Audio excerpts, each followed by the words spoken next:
Dan il-programm huwa mwassal lilkom minn Revlon.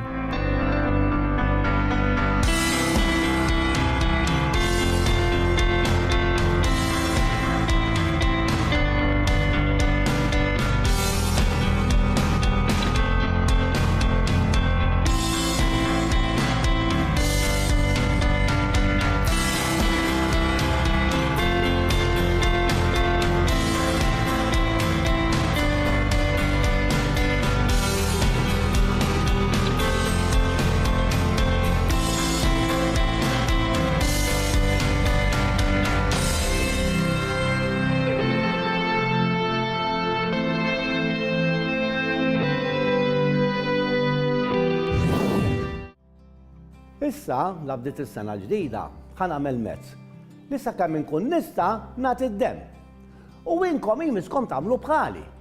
L-aqwa rigal li tistgħu tagħtu lil ħaddieħor.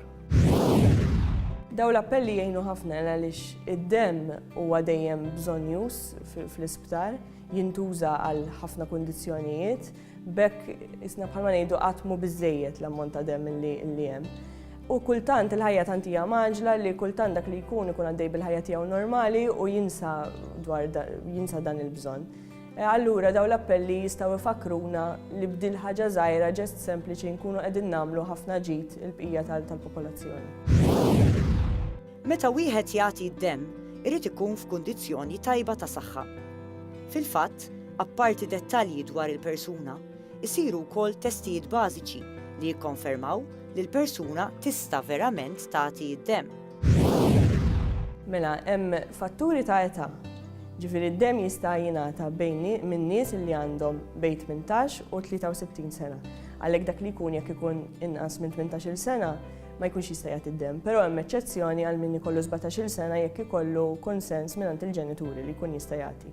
Persuni li għandhom iktar minn 63 sena sakemm ikun l-ewwel darba li qegħdin jagħtu d-dem ma jkunux jistgħu jagħtu d-dem.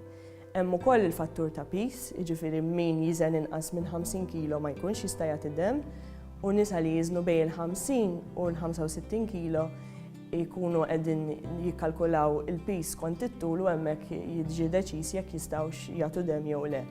Mbagħad hemm kwestjonarju li huwa bbażat fuq il-ħajja medika ta' dak li jkun u fuq il-ħajja soċjali ta' dak li jkun illi jintela, dana ikun hemm questions bħal pereżempju jekk dak li jkun ibatix minn xi mart kroniku jew jekk jieħu xi mediċini, jekk ġiex forsi jinkuntat ma' xi labar dal-aħħar użati allura bekk ma jkunx jista' jagħti d-dem.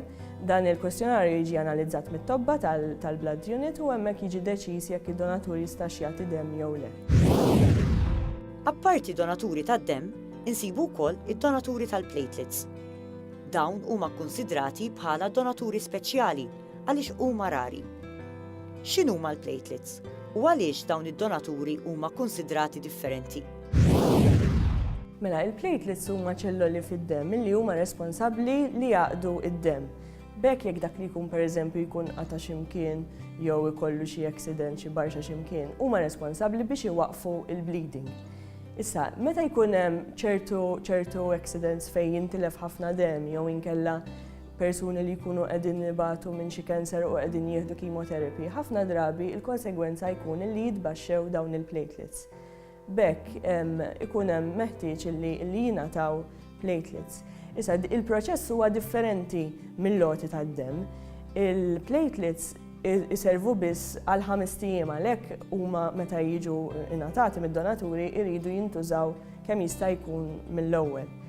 Il-donaturi ġeneralment jiġu selezzjonati minn fost id-donaturi tad-dem, għaliex pereżempju jrid ikun hemm vini tajbin biex jingħataw il-platelets, u il-proċess ikun daqsxejn differenti fejn tintuża magna illi testratta l-platelets mid-dem u mbagħad tirritorna l-bqija tad-dem lejn id-donatur u dan il-proċess idum ftit iktar idum madwar 5 sigħat. Meta persuna tagħti d-dem tkun verament qed tgħin persuni oħra. Għandna nagħmlu l-kuraġġ u mmorru b'mod regolari. Xi darba jista' jkun li aħna stess ikollna bżonn li ningħataw xi dem.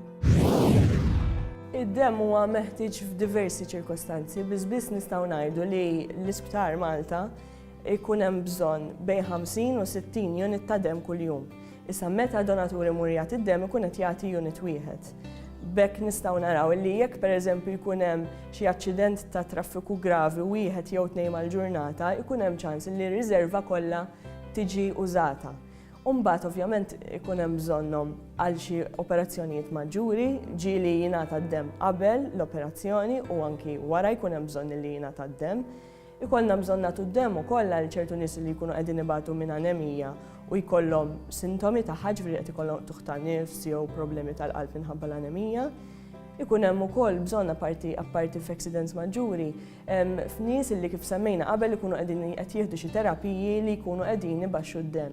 Jiġifieri dan huwa ġest importanti ħafna u ħajamel differenza bejn ħajja u mewt. Jiġifieri importanti li kemm jista' jkun jekk aħna eliġibbli biex nagħtu dem, nagħmlu dan il-pass u mmor nagħtu d-dem. Tikka aktar dwar saħħtek. Għalkemm ħafna jaħsbu li huma l-adolescenti li għaddu l-aktar ħin fuq il-mobiles u l-computers, studju riċenti juri li anke l-adulti, inkluż il-ġenituri, qed kull ma jmur jgħaddu ħinijiet twal quddiem screen. Dan l-istħarriġ juri li l-adulti jgħaddu medja ta' 9 sigħat kuljum, li 80% minnhom ma jkunux relatati ma' xi xogħol li jkunu qed jagħmlu.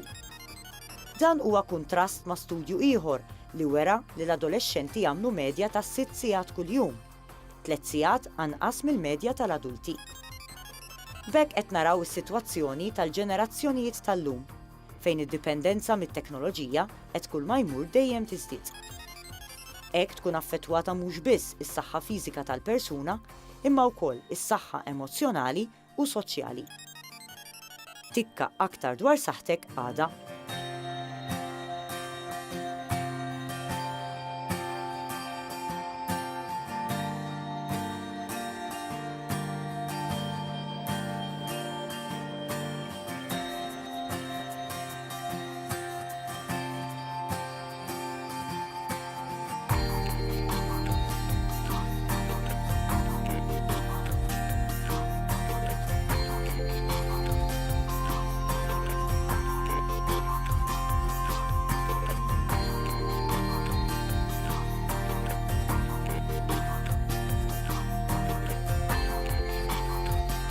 Dan il-programm ġie mwassal lilkom minn Revlon.